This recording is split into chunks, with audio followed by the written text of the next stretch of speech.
I'm Stephanie, the Director of Rehab here at SWTRT Chiropractic Center, and I've got Michelle here with me today.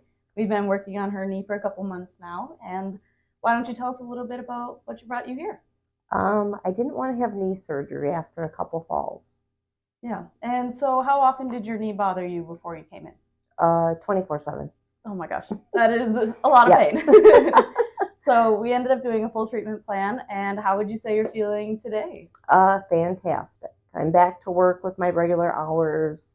It's no problem to walk 5-6 miles a day. Can go back to the gym, all that fun stuff. Yeah, that's incredible. And you avoided a knee surgery. I So that did. is So far, huge. so good. That's awesome. So what would you say to somebody who is in your position, thinking about knee replacement surgery, thinking about SoftWave? Definitely try it before you do surgery. There's too many surgeries that don't succeed. Yeah. Great. Well, thank you so much, You're Michelle. welcome.